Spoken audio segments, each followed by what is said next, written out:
नमस्कार दोस्तों।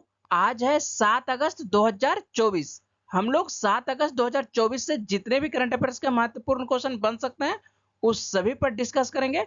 पीडीएफ आप हमारे टेलीग्राम चैनल से डाउनलोड कर सकते हैं। टेलीग्राम चैनल का लिंक मैंने इस वीडियो के डिस्क्रिप्शन में दे दिया है, तो आप इस लिंक पर जाकर टेलीग्राम चैनल ज्वाइन कर सकते हैं। चलते हैं हम लोग पहले क्वेश्चन पर। पहला क्वेश्चन हम लोगों के सामने में है, हर साल राष्ट्रीय हथकरघा दिवस कब मनाया जाता है? तो राष्ट्रीय हथकरघा दिवस जो है 7 अगस्त को मनाया जाता है। यह दिवस जो है हथकरघा उद्योग को मजबूत करने, बुनकर समुदाय को सम्मानित करने और भारत के सामाजिक आर्थिक विकास में उनके योगदान को स्वीकार करने के उद्देश्य से मनाया जाता है। इस दिवस को मनाए जाने की घोषणा प्रधानमंत्री नरेंद्र मोदी द्वारा की गई थी। बता दें यह दिवस जो है पहली बार जो है 7 अगस्त 2015 में मनाया गया था। तब से यह जो है हर साल 7 अगस्त को मनाया जाता है।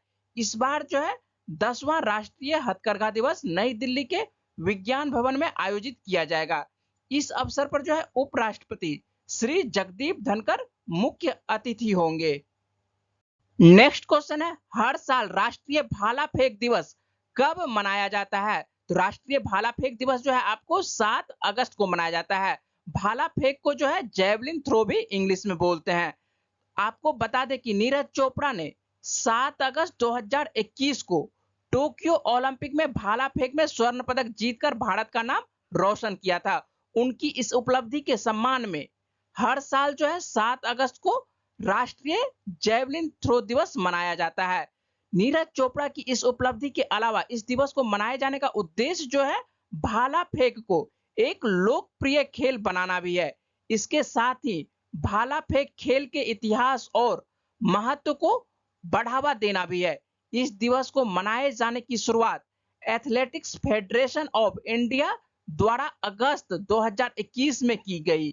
ठीक है, और तब से जो है हर साल ये दिवस पूरे देश में मनाया जाने लगा है। ठीक है, तो आपको राष्ट्रीय भाला फेंक दिवस याद रखना है कि कब मनाया जाता है। तो आपको 7 अगस्त को मनाया जाता है। और नीरज चोपड़ा ये जो जीते थे टोक्यो ओलंपिक में 2021 में जीते थे। ठीक है, और हाल ही में अभी पेरिस ओलंपिक चल रहा है। कहां पर? पेरिस ओलंपिक 2024 चल रहा है फ्रांस में। तो ये आपको यहां पर भी नीरज चोपड़ा ने अच्छा प्रदर्शन किया है और लगभग स्वर्ण पदक यहां से भी जीतने की उम्मीद है। हम लोगों का नेक्स्ट क्वेश्चन जो है नीरज चोपड़ा से ही संबंधित है। नेक्स्ट क्वेश्चन है, भारत के नीरज चोपड़ा पेरिस ओलंपिक में भाला फेंक स्पर्धा के फाइनल के लिए कितने मीटर का थ्रो किया है? तो आपको बता दें कि यह 89.34 मीटर का थ्रो किया गया। पेरिस ओलंपिक 2024 में भाला फेंक प्रतिस्पर्धा के क्वालिफिकेशन राउंड में भारतीय स्टार नीरज चोपड़ा ने शानदार थ्रो फेंका। उन्होंने अपने पहले ही प्रयास में 89.34 मीटर दूर भाला फेंका। ऐसा करने के बाद वह फाइनल के लिए क्वालिफाई कर गए हैं और अब जो है नीरज चोपड़ा 8 अगस्त को होने वाले फाइनल में गोल्डन थ्रो करना चाहेंगे। तो हम लोग उम्मीद करते हैं कि भारत के लिए नीरज चोपड़ा गोल्ड मेडल लेके आए। ये जो आप तस्वीर देख रहे हैं ये नीरज चोपड़ा की तस्वीर है और इन्होंने पहले ही राउंड में 89.34 मीटर दूर भाला फेंका और फाइनल के लिए ये क्वालिफाई कर गए। नेक्स्ट क्वेश्चन है, भारत के लिए कुश्ती में ओलंपिक फाइनल में पहुंचने वाली पहली महिला पहलवान कौन बनी है? तो ये जो है आपको विनेश फोगाट बनी है। पहलवान विनेश फोगाट ने पेरिस ओलंपिक में महिलाओं की 50 किलोग्राम के कुश्ती के सेमीफाइनल मैच में जो है आपको क्यूबा की यूसनेलिस गुजमेन लोपेज को 5-0 से हराकर न सिर्फ इतिहास रचा है बल्कि उन्होंने भारत के लिए एक पदक भी पक्का कर लिया है। विनेश जो है ओलंपिक के फाइनल में पहुंचने वाली जो है ये पहली भारतीय महिला पहलवान है और इससे पहले जो मैच खेला गया था उसमें इन्होंने जो है मौजूदा चैंपियन यूएई सुसाकी को हराकर सेमीफाइनल में इन्होंने जगह बनाई थी। ठीक है, इससे पहले इन्होंने किसे हराया था? तो यूएई सुसाकी को हराया था और ये पिछला ओलंपिक जो है गोल्ड मेडल विजेता थी। ठीक है, और ये जापान की रहने वाली है और अभी जो सेमीफाइनल रात्रि में ये मैच खेला गया है, 10:30 बजे के आसपास ये मैच रात्रि में खेला गया था और इसमें इन्होंने सेमीफाइनल मैच में क्यूबा की यूसनेलिस गुजमेन लोपेज को इन्होंने पराजित कर आगे ये जगह बनाई है। ठीक है, फाइनल में ये जगह बनाई है। ये जो आप तस्वीर देख रहे हैं ये विनेश फोगाट की तस्वीर है और इन्होंने क्यूबा की यूसनेलिस गुजमेन लोपेज को 5-0 से पराजित किया है। ठीक है, और इसी के साथ विनेश फोगाट ने फाइनल में अपना जगह पक्का कर ली है और इसी के साथ जो है ये भारत की तरफ से पहली महिला ऐसी है जिन्होंने ओलंपिक में जो है कुश्ती में फाइनल में ये जगह बनाई है। नेक्स्ट क्वेश्चन है, पेरिस ओलंपिक 2024 में पुरुष पोल वॉल्ट का स्वर्ण पदक जीतने वाले मोंडो डुप्लांटिस किस देश के खिलाड़ी हैं? ये जो आपको है स्वीडन के खिलाड़ी हैं। ठीक है, आपको ये खेल समझ में नहीं आया होगा पोल वॉल्ट क्या होता है। ठीक है, तो आप एक ऐसा खेल देखे होंगे कि एक लंबे से स्टिक के सहारे ऊंची कूदना होता है। ठीक है, ये आपको दिखाई पड़ रहा होगा कि एक यहाँ से एक स्टिक लगा हुआ है, दोनों पोल के सहारे यहाँ पर एक लाइन लगा हुआ है और एक जो है स्टिक के सहारे क्या होता है खिलाड़ी इसको पार करती है। ठीक है, और इसी को कौन सा खेल बोला जाता है? इसी को पोल वॉल्ट बोला जाता है और इसी में मोंडो डुप्लांटिस ने स्वर्ण पदक जीता है और ये किस देश के खिलाड़ी हैं? ये आपको स्वीडन के खिलाड़ी हैं और स्वीडन का नाम आता है तो स्वीडन की राजधानी भी देख लेते हैं कि स्वीडन की राजधानी क्या है। तो स्वीडन की राजधानी स्टॉकहोम है और यहाँ पर कौन सी मुद्रा चलती है? यहाँ पर क्रोना मुद्रा चलती है। नेक्स्ट क्वेश्चन है, पेरिस 2024 ओलंपिक समापन समारोह में भारत की ध्वजवाहक कौन होंगी? तो ये जो है आपको मनु भाकर होगी और ये जो तस्वीर आप देख रहे हैं ये मनु भाकर की तस्वीर है और इन्होंने भारत के लिए पहला पदक जीता था। पेरिस ओलंपिक 2024 में भारत के लिए इन्होंने पहला पदक जीता था और इन्होंने जो पदक जीता था उसका नाम क्या था? इन्होंने कांस्य पदक जीता था। नेक्स्ट क्वेश्चन है, राष्ट्रपति द्रौपदी मुर्मू को हाल ही में किस देश के सर्वोच्च नागरिक सम्मान से सम्मानित किया गया है? तो आपको मालूम होना चाहिए कि ये फिजी देश के सर्वोच्च नागरिक सम्मान से सम्मानित किया गया है और राष्ट्रपति द्रौपदी मुर्मू को फिजी के सर्वोच्च नागरिक जो पुरस्कार है कौन सा? Companion of the order of Fiji से सम्मानित किया गया है। ठीक है, कौन सा पुरस्कार? Companion of the order of Fiji से सम्मानित किया गया और फिजी के वर्तमान राष्ट्रपति कौन है? तो फिजी के वर्तमान राष्ट्रपति जो है रातू विलियम मैवालिली कोटोनीवेरे हैं और फिजी की राजधानी क्या है? तो फिजी की राजधानी शुवा है और यहाँ पर जो मुद्रा चलती है कौन सी मुद्रा चलती है?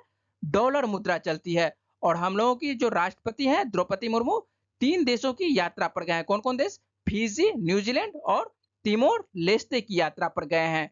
नेक्स्ट क्वेश्चन है, बिम्स्टेक बिजनेस शिखर सम्मेलन की मेजबानी कौन सा देश कर रहा है? ये जो है अपना देश भारत के द्वारा बिम्स्टेक बिजनेस शिखर सम्मेलन की मेजबानी किया जा रहा है और नाम आता है बिम्स्टेक का। तो बिम्स्टेक के फुल फॉर्म देख लेते हैं। तो बिम्स्टेक का फुल फॉर्म क्या होता है?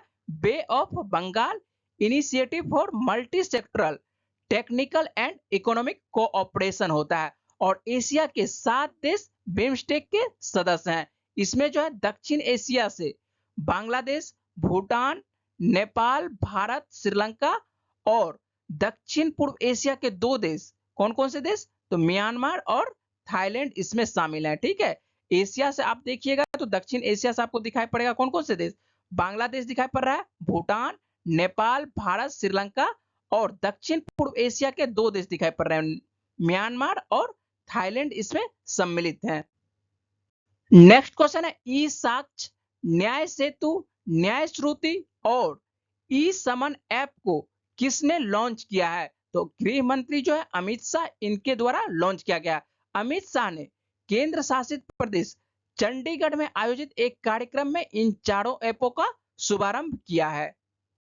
नेक्स्ट क्वेश्चन है, जून 2024 तक पीएम कुसुम योजना से लाभान्वित किसानों की कुल संख्या कितनी है? तो किसानों की कुल संख्या जो है 4,11,222 कुल किसान है। ठीक है, और सरकार ने मार्च 2019 में पीएम कुसुम योजना शुरू की थी। ठीक है, तो आप लोगों से क्वेश्चन पूछा जा सकता है कि पीएम कुसुम योजना कब लाया गया था? ये जो है आपको 2019 में मार्च 2019 में लाया गया था जिसे जनवरी 2024 में बढ़ाया गया है, जिसका उद्देश्य हम लोग देख लेते हैं। तो इसका उद्देश्य क्या है? तो इसका उद्देश्य जो है किसानों को ऊर्जा और जल सुरक्षा प्रदान करना है, उनकी आय बढ़ाना और कृषि क्षेत्र को डीजल मुक्त करना और पर्यावरण प्रदूषण को कम करना है। नेक्स्ट क्वेश्चन है, हाल ही में ऑस्ट्रेलिया के डेकिन विश्वविद्यालय और वोलोंगोंग विश्वविद्यालय ने किस सिटी में अपने कैंपस स्थापित किए हैं? ये जो है आपको गुजरात के गिफ्ट सिटी में अपने कैंपस स्थापित किए हैं। ऑस्ट्रेलिया के डेकिन विश्वविद्यालय ने गुजरात के गिफ्ट सिटी में अपना पहला कैंपस खोल दिया है। यह भारत के परिसर में खोलने वाला पहला विश्वविद्यालय है।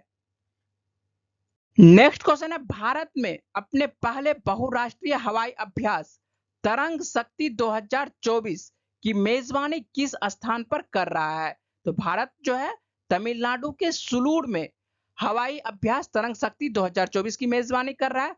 भारतीय वायुसेना 6 अगस्त से 2 चरणों में अपना सबसे बड़ा बहुपक्षीय वायु अभ्यास तरंग शक्ति 2024 की आयोजित कर रही है, ठीक है। और पहला चरण जो है 6 से 14 अगस्त तक जो है तमिलनाडु के सुलूर में आयोजित किया जाएगा, जबकि दूसरा चरण जो है 29 अगस्त से 14 सितंबर तक ये राजस्थान के जोधपुर में आयोजित किया जाएगा।